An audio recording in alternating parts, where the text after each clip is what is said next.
السلام عليكم ورحمة الله وبركاته.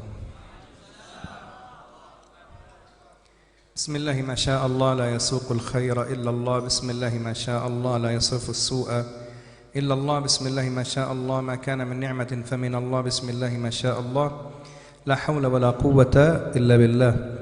قال رب اشرح لي صدري ويسر لي أمري واحلل عقدة من لساني يفقه قولي. اللهم صل وسلم وبارك على سيدنا محمد سيد الأولين والآخرين، وارض اللهم عن صحابته أجمعين وعن أمته إلى يومنا وإلى يوم الدين، آمين اللهم آمين. المحترمون الأكارم، كل باسمه ولقبه، من رئيس أنصار نهضة العلماء في منطقة سمبانغ.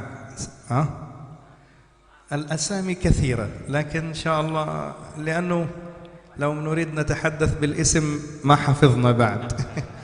ممكن أول قس أمين، وقس خيران، شيخ نجمي وخيري، وما شاء الله سيف الرجال. هذا اسم كبير. لذلك هو تلا علينا ما شاء الله راتب الحداد، خلاص نعطيه بعد ذلك الدعاء السيفي لسيد علي بن أبي طالب رضي الله عنه بسند متصل، دعاء السيفي لسيف الرجال. bahasa Indonesia bahasa Arab, bahasa Madura Susa، bahasa Madura كله لا أعرفه. فنتكلم بالعربي خصوصا في مادورا. مادورا أولا يعني قبل كل شيء لابد تعرفوا أن من قرر قراءة أمهات الكتب والذي لابد أن يصبح تلميذ مميز لابد أن يقرأ الكتب المحققة باللغة العربية ثم يصل إلى سندها، وهذا قرره مولانا كياي خليل بن كلان رحمه الله. فلا بد كله يعرف اللغة العربية. ngerti nggih. Cek amin melolo, amin melolo.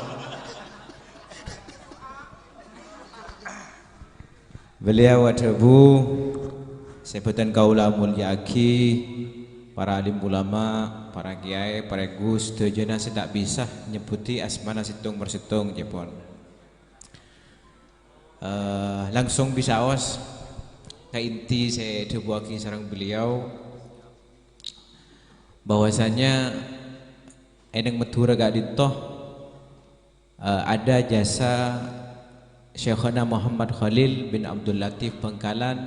Saya gak dimah beliau gak ditoh saya nyusun kaangkui dalam duk pondok dalam madrasah untuk mempelajari ummahatul kutub. Ummahatul kutub nikah termasuk Roh Muslim, Bukhari gitu so. Membaca Bukhari, Muslim, Sunan Ibnu Majah, Sunan Tirmidzi. Nikah saya menganjurkan adalah guru kita Hadratus Syekh Kiai Khalil bin Abdul Latif Bangkalan. لكن أنا أريد أسأل قبل أن أبدأ، ماذا تعرف عن كتب شيخ خليل بن كلان؟ اذكر كتاب. Beliau tero atanya aja pon napah sesampian oning tentang salah satu kitab Kiai Khalil Bangkalan. من يعرف كتاب واحد فقط؟ لكن لما نسأل كنا أهل سمناب هو فقط يتكلم عن كتاب النكاح.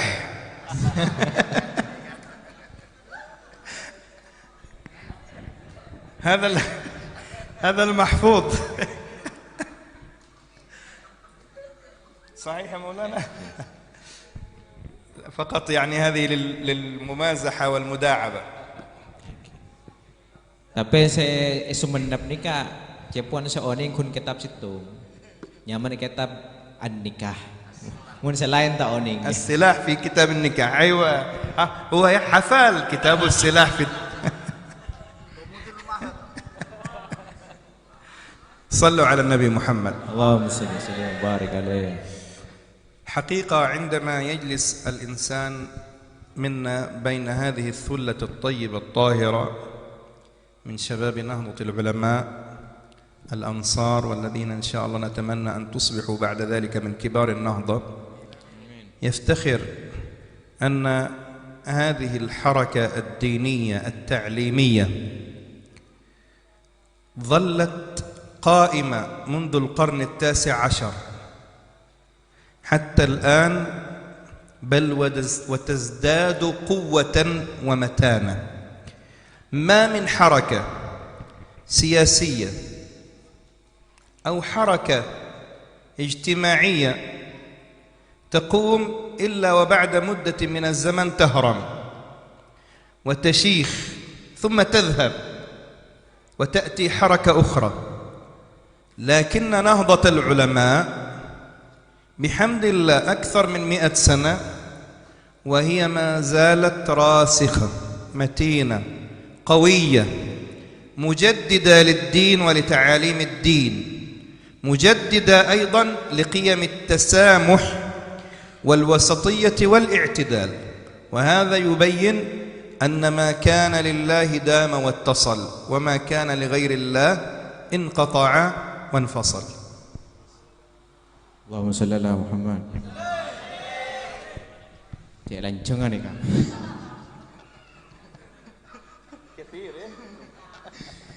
Harapan beliau dari kita Kak Diptoh adalah pemuda-pemuda Ansor Kak Diptoh, kita muka-muka itu tiyakinah organisasi seraja min kibarin nahdah.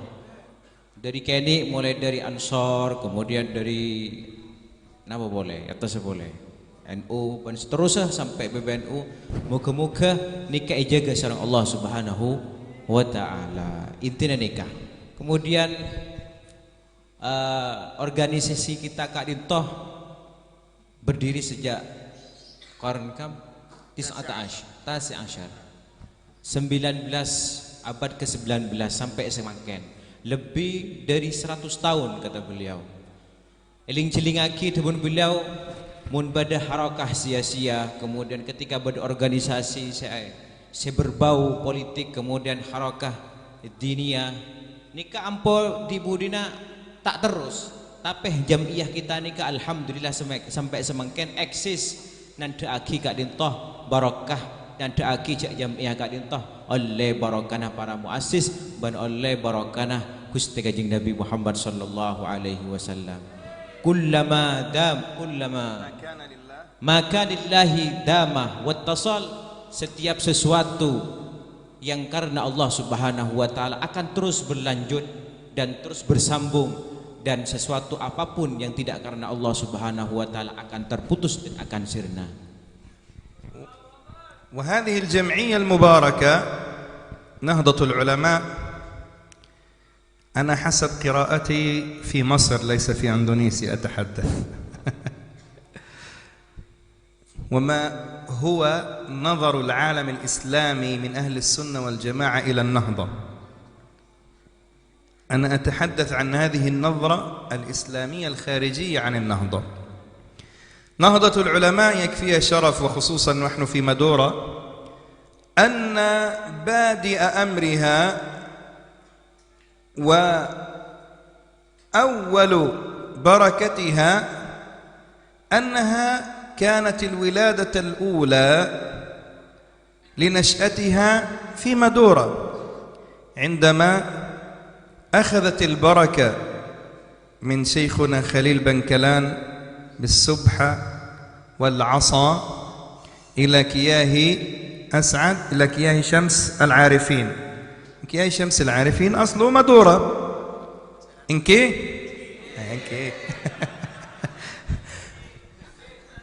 فإذا هذه الشجرة أخذت بركة في السبحة والعصا. عندنا أهل التصوف ما هو رمزية السبحة والعصا؟ تفضل يا سيدي. كثير. Jadi awal mula berdirinya Nahdlatul Ulama eki kak ditoh jamiah kita kak ditoh pertama kali eki kak ditoh diprakarsai oleh atas restunya dari Kiai Khalil bin Abdul Latif Bengkalan. Dengan isyarah beliau kak ditoh makonde muriddah Kiai As'ad Samsul Arifin tasbih sarang tongkat. Nikah adalah salah satu debun beliau ada sir, ada rahasia. Kenapa rahasia tongkat ben tasbih kak ditoh? ما تعرف السر في ذلك؟ Oning sampai rahasia apa? Tongkat ben تعرف. tasbih kak ditoh. لكن حسب علم أهل الطريقة وأهل الله يا كرام قالوا أن العصا هي قوة وما تلك بيمينك يا موسى قال هي عصاي أتوكأ عليها وأهش بها على غنمي. فالعصا تعني القوة سواء قوة الدين أو قوة الشباب المتمثلة في أنصار بانصار، هذه قوة لأن الدين لا يقوم إلا على قوة الرجال. ورسول الله صلى الله عليه وسلم قال نصرت بالشباب وأنتم الأنصار شباب النهضة، فإن شاء الله يكون النصر بكم وبقوتكم وبعزيمتكم. Rahasia tongkat kak ditoh adalah kekuatan debun beliau. Jadi debun Allah dalam Al-Quran, wa ma hiya biyamin wa ma tilka biyaminika ya Musa qala hiya asaya atawakka'u biha wa ahushu biha ala ghanami wa liya fiha ma'arib ukhra. Nikah adalah isyarah bahwasanya tongkat nikah kepemimpinan yang kuat, karena agama kak ditoh esennya kekuatan. Tak kira agama kak ditoh mun ekibo orang-orang se lemes, tak kira pas yang sem kleseman pas berde bansar sem kleseman cek udah di bansar boleh kak ditoh pas berde ansor misalnya tak siap misalnya ki makin ki entar kak tak bisa nih kan keluar dari ansor nih kan, karena agama kak ditoh bakal teki bakal kuat kalaban pemuda, kalaban semangat juang dari pemuda kak ditoh. Wal quwwatu la ta'ni quwwatal yad wal batsh. Kekuatan kak dito berdi kekuatan tanang kak dito atau bisa nunju. Fa aqwa min quwwatil batsh quwwatul ilm. Paling kuat daripada ninju kak dito adalah kekuatan ilmu. Wa quwwatud dalil, dan kekuatan dalil. Wallahu dzakara dzalika fi qissati Musa. Dan Allah kak dito ampun nerangake dalam kisahnya Nabi Musa. Lamma ba'da al-'asa madza qala? Ishdud bihi azri. لماذا؟ قال وأخي هارون هو أفصح مني لسانا، فهو هارون معه قوة الدليل وموسى معه قوة العلم. Dalam ayat Allah Subhanahu wa taala ada bu ushdud bihi azri. Usdud bihi azri. Nah, artinya kata oning gula. يعني يقويني. Qawwini, pakuat engkau. يكون قوي معي الحجة. Nabi-nabi Musa kak dito kekuatan dalam ilmu, nabi-nabi bahasa situ Nabi Harun kak dito kekuatan di dalam dalil debun beliau lisan. نعم لسان. الحمد لله ما شاء الله. فالقوة إذن تعني قوة الدليل وقوة الحجة وقوة العلم، وهذا الذي بنيت عليه النهضة يا كرام. عندما قام كياهي وهاب حسب الله رحمه الله الذي نسميه الصاعقة أسد أندونيسيا، ذهب حتى يوقف التطرف الوهابي القادم من سعودية ومن جزيرة إلى بلاد المسلمين، فأوقفها بقوة الدليل وقوة الحجة وقوة العلم. هو يكتب. نعم. لا. Kemudian kata beliau, ilmu bantalil kak dito adalah salah satu modal kita kangkui kita kak dito mampu untuk memerangi Wahabi. Salah satunya lambat saya utus oleh Hadratus Syekh Haji Hashim Asy'ari ke Wahab Hasbullah kangkui merangi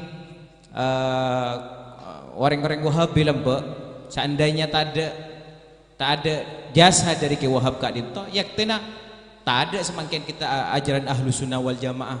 Kemudian makam kanjeng Nabi ampun le bongkar. Nikah kalaban apa? Kalaban kekuatan dalil dan kekuatan hujjah saikibah oleh ulama Nusantara Kak Dinto. Thumma as-subha. Kemudian tasbih semakin rahasianya tasbih. As-subha qala Musa alaihi salam kay nusabbihaka katsira wa nadhkuraka katsira innaka kunta bina basira. Allah. فالسبحة هي دوام ذكر الله ودوام معية الله مع العبد، ومعية الله إن شاء الله باقية ما دام أهل النهضة محافظين على هذه السبحة، وهي قوة ذكر الله وقوة العلاقة مع الله سبحانه وتعالى. Intinya dari tasbih Kak Dinto adalah kita epakon terus berzikir kepada Allah Subhanahu wa taala. Epakon enggak ada Allah Subhanahu wa taala. Mun kita terus enggak ada Gusti Allah, insyaallah jamiah Kak Dinto bakal aman. Indonesia nikah bakal aman.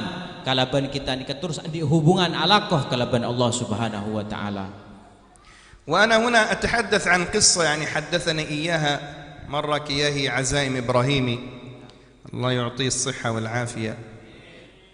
ذكر لي أن جده أخبره بقصة عند نهضة العلماء، قال لما أخذوا السبحة والعصا من شيخ خليل أرسلوا واحد من الكياهي حتى يذهب إلى مسجد رسول الله. شوف قوة السبحة يعني قوة علاقة مع الله. أخذوا إذن من الشيخ خليل يريد إذن من رسول الله حتى ينشئوا نهضة العلماء. فذهب هذا الكياهي 3 يوم يبيت يعتكف في روضة رسول الله حتى رأى رسول الله صلى الله عليه وسلم في المنام ويعطيه صورة سيد الشيخ عبد القادر الجيلاني، يقول له هذا ولدي ويكون حافظا إن شاء الله عليكم. لذلك نجد أهل النهضة كلهم أهل تصوف، كياي هاشم، الشيخ خليل. يعني هناك الشيخ خليل بن كلان لما نذكر له كتاب فقه الموت وذكر الموت ترى الجانب الصوفي الأصلي الموجود في فقهه، وهذا يبين سر العلاقة التي أنشئت عندما أنشئت هذه النهضة، سر العلاقة بينها وبين الله سبحانه وتعالى بأن يكون لها المدد من الله سبحانه وتعالى. Beliau agaduan kisah dari Kiai Azaim, salah satu cucu dari Kiai As'ad, cucu dari Kiai As'ad. Beliau ketika mengisahkan tentang tasbih Kak Dinto, seketika epakon sarang Kiai Khalil Bangkalan. Sebelum beliau Kak Dinto mendirikan jamiah Kak Dinto, jadi sarang Kiai As'ad sarang santren Kak Dinto saya epakon sarang Kiai As'ad Kak Dinto epakon aswande Gusti Kanjeng Nabi Muhammad sallallahu alaihi wasallam. Terus ketika ada Pak de Mekah Kak Dinto, pas ketika nang raudhah Rasulullah sallallahu alaihi wasallam erabuin apa isarana hadirin sareng Gusti Kanjeng Nabi jawab kalaban ropah Syekh Abdul Qadir Al-Jailani pas pana pada guna inni hafidun hadza waladi ari tang kacong ari tang anak ria. لذلك نجد أهل النهضة كله نقشبندية قادرية كله. Oleh karena itu setejenah Nahdlatul Ulama Kak Dinto kebanyakan setejenah Nahdlatul Syadiliyah, Qadiriyah, Naqsyabandiyah, setejenah Kak Dinto barakah dari Syekhana Muhammad Khalil kalaban reston dari Gusti Kanjeng Nabi Muhammad sallallahu alaihi wasallam. Nikah adalah hubungan alaqah bainahu wa bainallahi subhanahu wa taala. Kemudian ketika beliau mereksana juga nang fiqhul maut karena Kiai Khalil, karya Kiai Khalil. Ada dalam kitab beliau katanya Arya rasana pada ben angkep ulama sufi ketika mengarang kitab Kak Dinto. sirpada ini nandaki aja bahwasannya tak ada kelainan ajaran saya beri enggak dito sareng ulama-ulama saya beri nang Palestina atau ulama saya luar negeri enggak dito. Jadi situ pada enggak dito. لذلك هذه المقدمة حتى يا كرام أنتم تبحثوا في تاريخ مشرف لكم، وهذه المقدمة أيضا خصوصا أنه سمعت من حضرة مولانا موجود منكم الجديد بارو، موجود أنصار بارو، حتى لابد تحفظوا هذه القيم الدينية والإنسانية في نهضة العلماء حتى تحافظوا عليها. Nikah saya kudu kaoningi oleh senyar anyar Kak Dinto saya berkhidmah baik itu Ansor atau Bebanser sedaya keistimewaan keunggulan dari mazia ataupun spesial menu saya beri enang Nahdlatul Ulama Kak Dinto supaya kita jadi semangat dalam dalam bergerak dalam khidmah enang jamiah Kak Dinto. ثم الأمر الثاني خصوصا أنكم شباب إن شاء الله المستقبل لهذا الوطن الكريم والعزيز على الأمة الإسلامية، بل هو أكبر بلد إسلامي أندونيسيا، كيف تحافظوا على هذه القيم والتعاليم التي أنشئت في نهضة العلماء؟ لو نظرنا إلى في أندونيسيا كثير حركات دينية أنشئت، لكن كثير منها اندثرت، يعني ما بقي لها أثر، والبعض ما بقي لهم إلا قليل من الأتباع، لكن هذه النهضة باقية لأنها هي قوامها من أساسياتها نهضة التعليم ونهضة التفكير والنهضة الاجتماعية، حتى النهضة في المعاملة مع الآخر، يعني موجود نهضة التجار، وموجود عندكم ما نسميه التعامل مع الآخر ما يسمى فقه المواطنة. يعني أقصد أيوة هو الكتاب في الإربوي، لكن أنا أيوة فقه المواطنة ساتو دندوة، لكن أنا أقصد كيفية تعامل المسلم مع غير المسلم. يعني أنا أذكر في العام الماضي أو قبله في ساتو أبد كنا في بالي، يحضر معنا الهندوس، يحضر معنا ما شاء الله العلاقة فيها أخوة. هذا الجانب أيضا نحن بحاجة إلى الفهم الصحيح للدين، كيف نتعامل مع الآخر بمحبة، والذي يجمعنا هو الوطن، فالمسلم أندونوسي وغير المسلم إندونيسي يسمى، فالجامع الذي يجمعنا إذن هو وطن واحد. Jadi nilai-nilai sebeda edang NU Kak Dinto kudu kita jaga.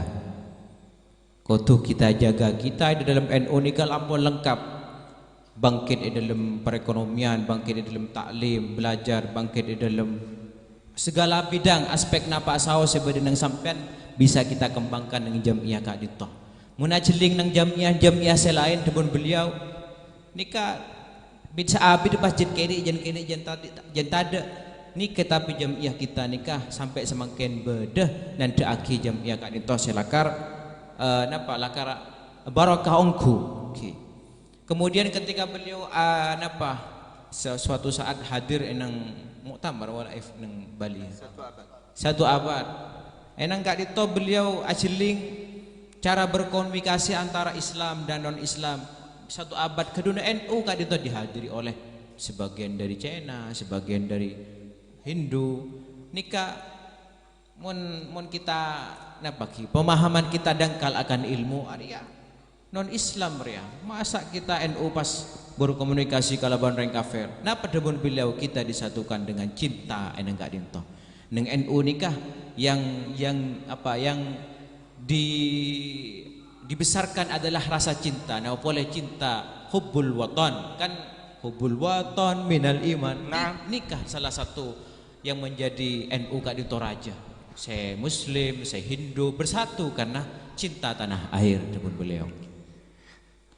أنا أتكلم الآن كلام بدون ترتيب لأني أريد أن أصل إلى موضوع مهم جدا في هذا العصر.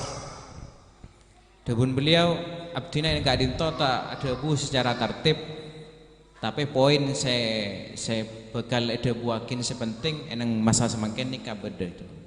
عندما قامت نهضة العلماء يا كرام كان موجود احتلال هولند إلى أندونيسيا. قادت نهضة الوطن وسانتري أندونيسيا حرب الاستقلال، استقلال الوطن. الآن نحن في زمان لابد أن نخوض فيه حرب استقلال العقل والفكر، ليس حرب بالسلاح، لأن الحرب هنا نعني حرب أو غزو فكري، غزو الفكر. أفكار تأتينا أحيانا، يأتي إلينا المتشدد بصورة الإسلام، يأتي إلينا المتشدد والمتطرف بصورة الإسلام، وهذا المتشدد للأسف لا يحب الوطن. لابد تعلموا بأن المتشدد لا يحب الوطن، لأن الوطن ليس له قيمة، كما عندنا في فلسطين. أقولها بكل صراحة، الوهابي وغيره حتى الإخوان المسلمين لا يهمهم الوطن للأسف، يهمهم سياستهم وحركتهم العالمية، الوطن ليس شيء عندهم. لذلك نحن في خطر مواجهة هذه الأفكار. سامحوني ممكن الكلام يكون ثقيل، لكن الكلام خطير في هذا الزمن. هناك متطرف يأتي بصورة المسلم، وهناك يأتي من لباسنا إنسان يقول عن نفسه معتدل، ويقول عن نفسه ممكن شافعي صوفي أشعري، لكنه متطرف الفكر، فيفسد علينا. اليوم نرى مثل هذه الحركات. لذلك لابد أن تنتبهوا إلى مثل هذه الدعوات التي لربما تفسد العقول فيضيع الوطن. ولا بد أن تنتبهوا وأن تظلوا محافظين على الفكرة والمقومات والأهداف التي قامت عليها نهضة العلماء. Laba debun beliau kita kadintoh ejajah oleh Belanda. Kemudian kita berusaha kangkui melawan penjajahan itu kalaban segala kemampuan kita. Lah zaman semakin ni ka musuh kita ni ka beni Belanda, beni Jepang, beni secara zahir. Tapi saya diperangi adalah manhajul fikr, cara berfikir kita. Perperangan dalam pola pikir kita. Bagaimana mereka itu merusak agama kita, bagaimana orang-orang itu sudah tidak memperhatikan tentang akhlak, sudah tidak memperhatikan tentang wataniyah, cinta kepada tanah air. Debun beliau mutatarrif, orang yang ekstrim itu, mereka itu kadang menyerupai seperti orang Islam. Ki aku jangan kita, ki asarongan pada, tapi ngajak supaya merongrong negara kesatuan Republik Indonesia. Debun beliau ada buaki kata beliau enang Palestina akati Ikhwanul Muslimin, akati Wahabi.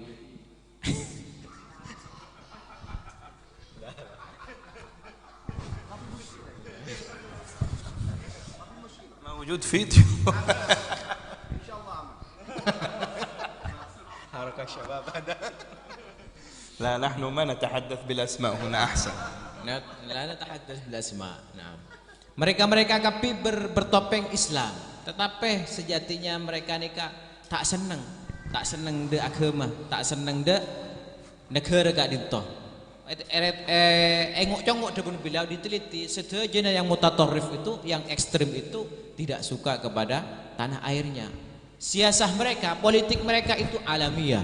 Dorong kok setrum menguasai alam. Beni bagaimana orang yang selebur pengajian, napol kompola ada kustal beni. Sebenarnya mengkok dia paju atau pada makatu ada ni ketok. Mungkin sekali.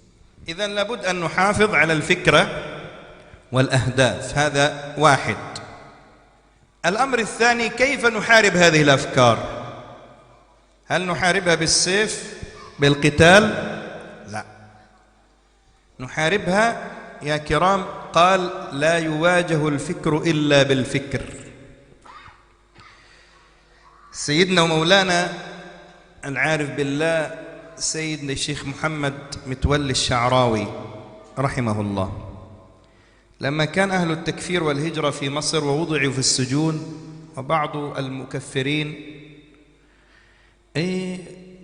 الحكومة وضعتهم في السجون، قال السجون إذا وضع في السجن سيخرج مجرم أكثر وسيكون متطرف أكثر، فلا بد أن نواجه الفكرة بالفكرة.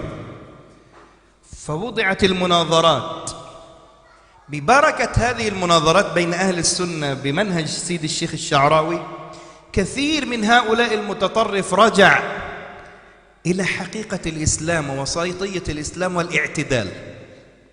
لذلك إياكم، هذه وصية، أن يأخذنا المتطرف إلى الغلو في المناقشة والحدة أو المحاربة، بل نحن لابد أن نأخذه بالفكرة الصحيحة حتى نرده إن شاء الله إلى جادة الصواب. Semangken untuk si nomor 2 dengan beliau, katinapa cara memerangi pemikiran beliau, orang-orang di sana itu, orang-orang yang standar di Islam, dari cara meranginya, napa dengan pedang dengan beliau, benih memeranginya dengan cara berpikir juga, mun pikiran, yaitu kalaban pikiran juga, artinya ilmu, atu kalaban ilmu, cuma menangan diman. Min haitsu dalil, dari sisi dalil mana yang kuat. Maka salah satu kisah Syekh Mutawalli Sya'rawi ketika lambai Mesir Jepun, jadi banyak bagian ekstremisme nih orang yang selakar sak merosakan yang Mesir nih kayak penjara dengan beliau. Ada penjara deki mari keluar di penjara dia tak was tobat deki menimbulkan kekacauan pole dengan beliau. Akhirnya dipertemukanlah Syekh gelak sarang orang yang sebenarnya di penjara gelak. Kemudian adu argumen.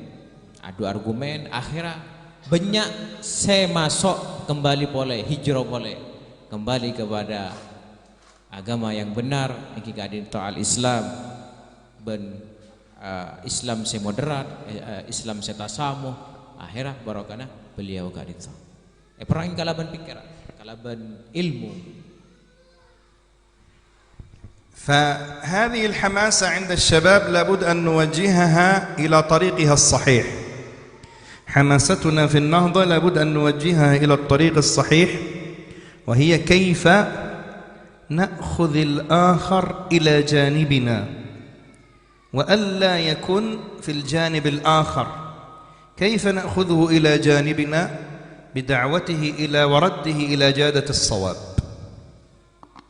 Jadi nikah gerakan kita semangat kali toko tulakar pada ilmu nah debun beliau beni kon kurmangkat beni harokah kita nikah semangat kita nih kau pada ilmu nah bagaimana mereka itu mengambil dari kita. Maka kita nikah contoh sebagus bagaimana mereka mengambil faham-faham sebagus dari kita.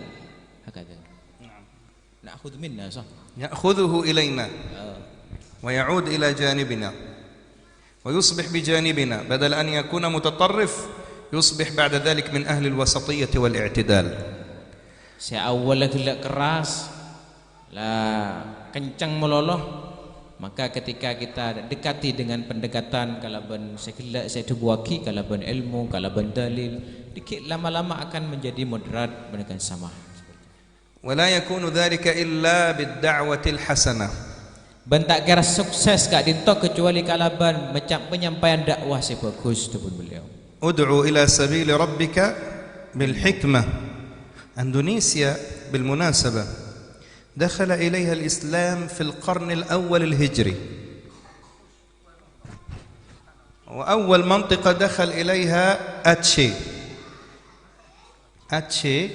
في أتشي سمطرة دخل إليها أحد أولاد الصحابة، أحد أولاد سيدنا سعد بن معاذ دخل إلي الإسلام. هذا أنتم طبعا من الأمور التي أخفاها الهولند عنكم. لكن كيف دخل بعد ذلك لما انتشر الإسلام؟ هل انتشر بالسيف؟ الآن العرب يريدوا أن يصنعوا أبحاث عن، قال أندونيسيا التي دخلها الإسلام بالحكمة ومعاملة التجار، وبين الإسلام الذي دخل إلى الأندلس بالسيف فخرج منها. الإسلام لما دخل بالقوة إلى الأندلس خرج، لكن الإسلام لما دخل بالحكمة وبالأمانة والصدق والأخلاق الإسلامية إلى أندونيسيا ما خرج الإسلام، بل خرج الدعاة والعلماء من أندونيسيا حتى أصبح منهم علماء، منهم كان مفتي في مكة، ومنهم من كان إمام في مكة، فخرج منها، ما خرج من أندونيسيا الإسلام، بل أخرج منها علماء يكون مفتي في مكة مثل شيخ محمد عمر نووي، وكذلك إخوانه الذي كان إمام في المسجد الحرام، فأخرج من أندونيسيا أئمة للحرم، والشيخ خطيب نعم. بل أخرج لنا في الفقه الشافعي الشيخ محفوظ ترمسي، وأخرج لنا العلماء. فهناك الفرق لابد أن تعرفوه. دولة دخل إليها الإسلام بالسيف خرج، دولة دخل إليها الإسلام بالأخلاق والحكمة بقي وخرج بل الدعاة إلى سرور الدنيا. واليوم نرى نهضة العلماء، موجود نهضة علماء في جابان، موجود نهضة علماء في كندا، موجود في تايلاند نهضة علماء، في تشينا موجود نهضة علماء. لماذا؟ قال لأنها قامت على إيه؟ على الحكمة وعلى الوسطية والاعتدال. كثير فهم إن شاء الله. أنا إذا كثير اعمل لي تشيك mungkin. Lamba Islam masuk. Islam lamba masuk ke Indonesia nikah pertama kali pada tahun 1 Hijriah. 1 abad ke. Tahun 100 setelah hijrahnya Nabi. Filmiatil ula. Nikah sebekta sarang asmana Sa'ad bin Mu'ad. Dari situ Islam pertama kali masuk ke Indonesia dengan cara hikmah, dengan cara mau'izatul hasanah, cara sebagus, lemah lembut, kalem, benih kalaban kekerasan, jeling debun beliau Islam saya masuk neng luar Indonesia akati Andalus. Nikah mason Islam dekat desa kalaban pedang. Akhirat tak ngibe. Napa kita ngibe istilahnya peradaban saya maju tak kati Indonesia kati toh. Indonesia alhamdulillah bakin tetap kalaban ngibe akhlak sebagus, kalaban ngibe napa istilahnya amanah dari Gusti Kanjeng Nabi Muhammad sallallahu alaihi wasallam. Indonesia barakana Islam masuk kalaban ni kan apa? Kalaban hikmah, kalaban ilmu, kalaban mau'izah hasanah, mengeluarkan banyak ulama ke luar negeri.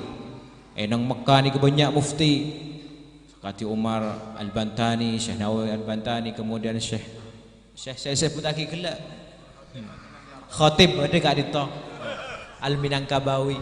موجود في الأزهر شريف مصر ركن علمي كبير اسمه الركن الجاوي. Nang Mesir Jepun beda tiang saya khusus Rajes bertuliskan pang-pang ataupun tiang orang Jawa. Ruknul Jawi. Ruknul Jawi. ليس ركن يماني في كعبة، لا ركن الجاوي في أزهر.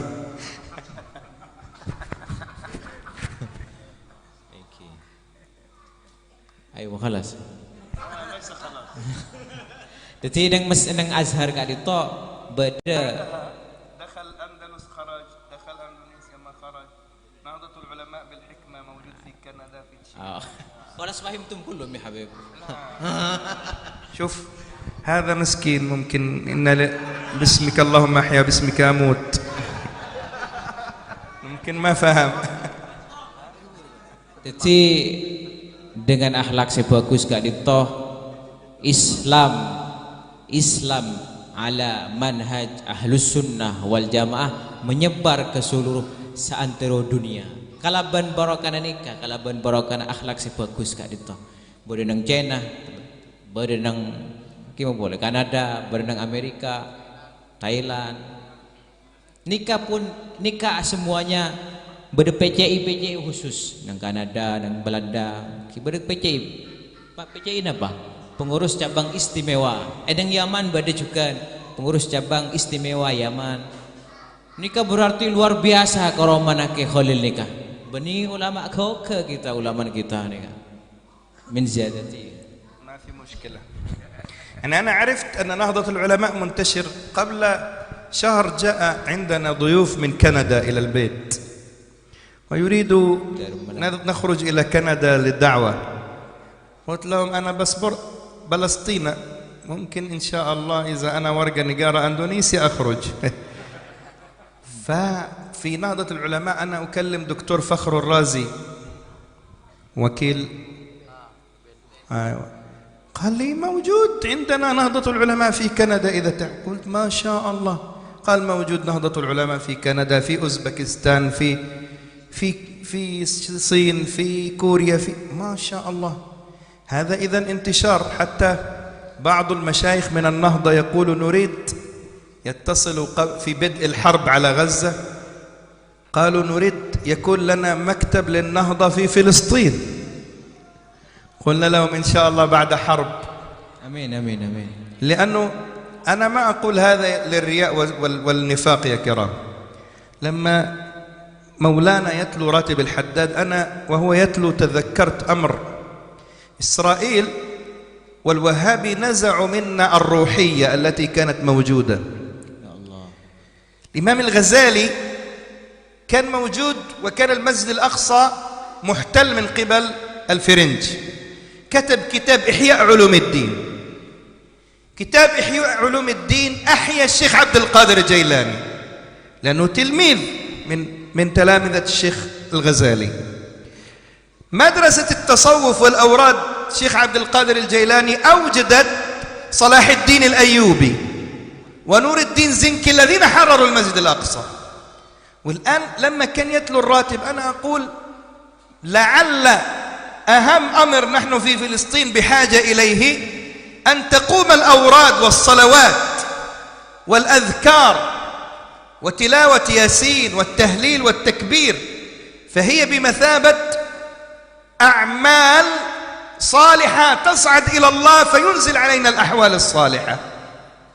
لذلك نحن بحاجة إلى الروحية هذه الموجودة والتي لا بد أن نحافظ عليها. والله لو هذه الروحانية يا كرام رفعت من أندونيسيا سنرى أشياء لا تسر مسلم ولا غير مسلم. لكن الحفظ من الله لنا بما نحافظ عليه ونحصن به أنفسنا وبلادنا وبلاد أندونيسيا بهذه الأوراد وبهذه الصلوات وبهذه الرواتب التي تتلى هي بمثابة حفاظة من الله سبحانه وتعالى علينا لا يشعر بها إلا من فقدها. لما فقدناها في فلسطين أيها الكرام فقدنا بلادنا وفقدنا أرضنا وفقدنا بيوتنا وفقدنا إخواننا وأحبابنا.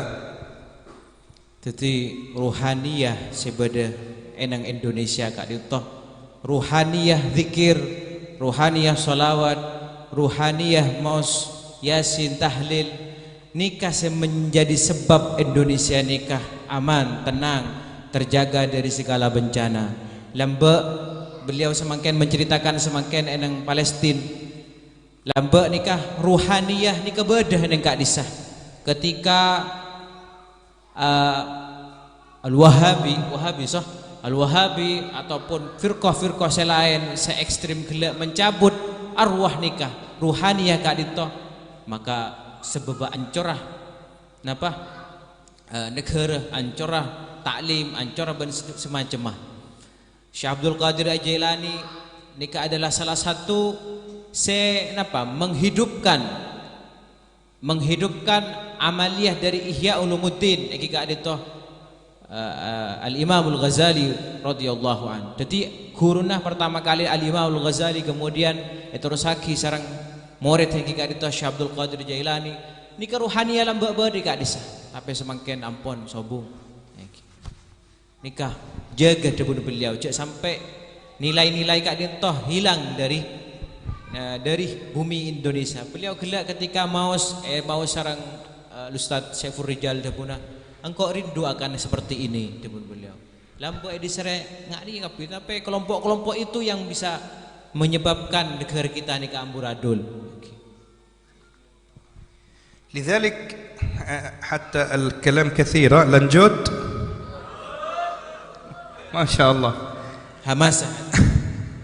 أنا أقول لإخواننا في أنصار هذا الموطن الذي كلفتم به هو تكليف وليس تشريف، تكليف وليس تشريف، أن تكون في هذا المقام أنت مكلف ولست مشرف. Semakin sampean nikah bahai pemuda-pemuda Ansor nikah semakin nambah sampean tepan bebani andik tanggung jawab sampean nikah aja gah nilai-nilai sebenarnya Nahdlatul Ulama nikah sampean nikah kepi debun beliau beni tasyrif amul jaki sampean beni. فأنت مكلف بأن تحافظ على هذا الإرث العظيم. Sampean dibebani keangkui ajagah warisan seagung gak dintoh. مكلف بأن تحافظ على هذه الأسس التي قامت عليها نهضة العلماء. Pakon ajagah asas-asas dasar-dasar seampun bangun sarang pendiri Jamiah Nahdlatul Ulama. مكلف بأن تحافظ على دعوة الناس إلى هذا الإرث العظيم إرث الوسطية والاعتدال. Diberikan tanggung jawab sampean sedaja untuk menunjukkan orang kak dintoh kaangkui dakwah se al-wasatiyah moderat kalaban والاعتدال. مكلف بأن تحافظ على وحدة إندونيسيا. Kita andik tanggung jawab kaangkui mempersatukan Republik Indonesia. فالمسلم عضو فاعل في جسد الأمة. Orang muslim kadinto adalah salah satu udhun fa'il. نعم. يعني له قيمته مثل العضو في الجسد. لو أزيل الإصبع كيف نحس بالألم ويزول جزء. فكل مسلم له وظيفته. Tetapi kita nikah pakon ajaga akati ajaga badan kita. Mun bada salah satu anggota badan kita nikah sakit, maka orang Islam misalkan kita kudu sakit juga. Maka kita nikah tugas kita menyatukan umat, menjaga umat semuanya. فأسأل الله لكم التوفيق والسداد. آمين. وأن يجعل الخير ويجري الخير على أيديكم ويجعلكم إن شاء الله ناشرين للخير. آمين. مفاتيح للخير مغاليق للشر. آمين. أسأل الله دائما أن يبقيكم في أنصار في نهضة إن شاء الله قوة فاعلة لنهضة الدين ولنهضة الوطن ولحب الوطن. والشيخ قال نهضة ماذا قال؟ حب الوطن. الشيخ وهاب حسب الله قال حب الوطن ولا تكن إذن ما معنى لا تكن من الحرمان؟ ما معنى لا تكن من الحرمان؟ إياك أن تكون محروم من حب الوطن، لأن النبي عليه الصلاة والسلام كان حب الوطن جزء من العقيدة. لما خرج مهاجر من مكة إلى المدينة نظر إلى مكة قال والله إنك لأحب البلاد إلى الله وأحب البلاد إلي، ولو أن أهلك ما أخرجوني منك ما خرجت. يبين قيمة الوطن في قلب النبي عليه الصلاة والسلام. لذلك الوطن مهم، لأن الوطن هو الذي يجمعنا، هو الذي يجعلنا نبني ديننا ويبني أنفسنا ونبني علمنا. بدون الوطن الإنسان سيكون تائه ممزق. Jadi sewaktu kita jaga pakun hubbul watan wala takun minal hirman, kata beliau. Ya jadi orang saya tak cinta kepada tanah air ki. Mun kita ni kalau tak cinta tanah air di rumah kita ni kan saya sekolah, saya ngaji, saya lebur ilmu, saya hadir majlis zikir dan semacam tak kira bakal dadi. Maka kudu jaga dibunuh beliau. Ini kan pesan-pesan seterus beliau ini pesankan kepada kita semua, khususnya pemuda-pemuda yang menjadi penerus perjuangan muassis Jamiah Kadinto.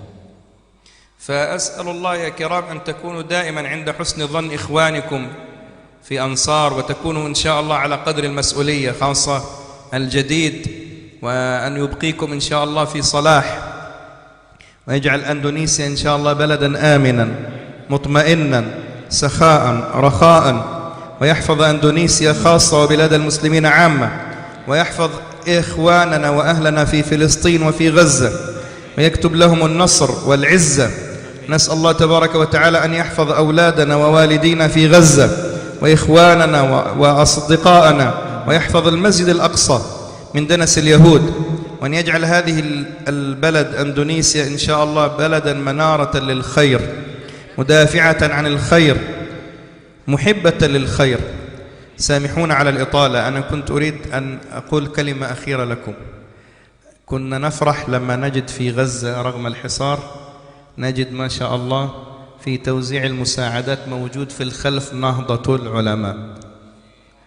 كان في غزة كثير من توزيع المواد مكتوب نهضة العلماء، ليس المواد. الرجال يلبسوا الجاكيت مكتوب نهضة العلماء، يعني نهضة العلماء موجود في غزة الآن رغم الحرب. Bunga dibunuh beliau ketika beliau nikah eneng Palestina, eneng Gaza, nikah relawan Kadintoh jaketnya berdiri tulisnya Nahdlatul Ulama. Bunga beliau katanya. بل يعني حتى الذي يدخل إلى غزة المرة الماضية ويذهب بكثير هو أحد المشايخ من نهضة العلماء، جاء إلى بيتي وقال ذهبت مرتين. فهذا يبين كذب ادعاء الوهابية وغيرهم بأنهم يقولوا أن الصوفية لا يوجد عندهم جهاد. صلاح الدين صوفي، شيخ هاشم أشعري صوفي، كياهي وهاب صوفي، كياهي خليل صوفي، كياهي أسعد صوفي، كل كياهي شيخ يوسف المكساري أكبر مجاهد في أندونيسيا كان للهولند، وهولند أبعدته إلى أفريقيا، صوفي. ولما كتب كتاب سر الأسرار في التصوف، من أعظم ما كتب في التصوف كتاب شيخ يوسف المكساري الأندونوسي، كان مجاهدا صوفيا. ونهضة العلماء التي كانت حاضرة في غزة صوفي ليس وهابي. Hoak dibunuh beliau. Dibunuh beliau nikah berita bohong bahwasanya kita nikah para pejuang-pejuang lamba nikah benih golongan dari orang-orang sufi. Terbukti salah satunya Kiai Hasyim Asy'ari sufi, kemudian Salahuddin Al-Ayyubi sufi, kemudian banyak beliau nerangake sedaya nikah itu dari kalangan sufia. Kapi mujahid orang-orang selebur perang ijadan Gusti Allah Subhanahu wa taala. مستعدين تبقوا على أسس النهضة إن شاء الله؟ Siap sebelum beliau tetap atas dasar Nahdlatul Ulama. ومحافظين على القسم الذي أقسمتموه عندما دخلتم في النهضة؟ الحمد لله. جزاكم الله خير. العفو منكم، ثم السلام عليكم ورحمة الله وبركاته. وعليكم السلام.